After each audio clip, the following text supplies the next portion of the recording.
தமிழ் சினிமாவுல மக்களை கூட்டம் கூட்டமாக திரையரங்கை நோக்கி படையெடுக்க வைத்த நடிகர்கள்ல முதன்மையான நடிகராக விளங்குபவர் தான் ராமராஜன் அவர்கள்.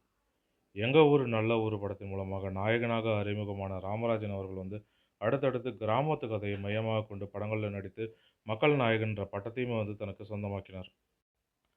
அடுத்தடுத்து 100 நாட்கள் ஓடிய படங்கள்ல நடித்த ராமராஜன் அவர்கள் பிறகு வாய்ப்பில்லாத காரணத்தால பல வருடங்களாக சினிமாவை விட்டு விலகியிருந்தார்.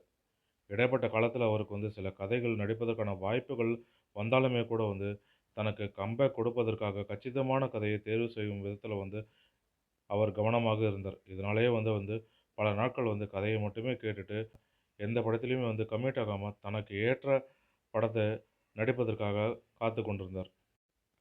இப்படிப்பட்ட நிலையில தான் அவர் நடித்து வெளியாகி இருக்கிற படம் சாமானியன்.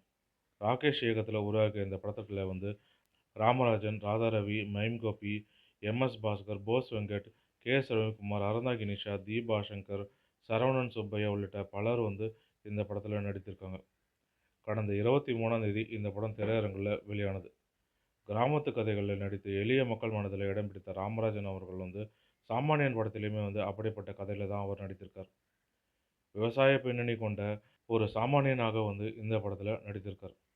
வங்கிகள்ல கடன் வாங்கி மக்கள் பெறும் அவதிகளை பேசும் படமாக இந்த படம் எடுக்கப்பட்டிருக்கு. சாமானியன் படத்துல அங்கங்கே சில சறுக்கல் இருந்தாலும் படத்தோட மெசேஜ் மக்களிடையே கொண்டு சேர்ந்திருக்குன்னே சொல்லலாம். இப்படிப்பட்ட நிலையில் தான் இந்த படம் 3 நாட்கள்ல எவ்வளோ வசூல் செய்திருக்குன்னு வசூல் நிலவரமும் வெளியாகியிருக்கு. ஓரளவுக்கு நல்ல விமர்சனத்தை பெற்ற சாமானியன் திரைப்படம் மக்களிடையே நல்ல வரவேற்புமே பெற்றுட்டு வருது. அதன்படி இந்த திரைப்படம் முதல் நாட்கள்ல 3,00,000 வசூல் செஞ்சிருக்கு. 2வது நாட்கள்லயுமே 3,00,000 வசூல் செஞ்சிருக்கு. 3வது நாட்கள்லயுமே 4,00,000 வசூல் செஞ்சிருக்கு. வசூல் ரீதியாக மிகவும் குறைந்த வசூலை ஈட்டியிருந்தாலும் இந்த படம் மக்களிடையே நல்ல வரவேற்பு பெற்றிருக்கு. அனைவருக்குமே பிடித்த படமாக இருக்கு. வரும் நாட்களில் இந்த திரைப்படத்தோட வசூலுமே அதிகரிக்கும்னும் பார்க்கலாம்.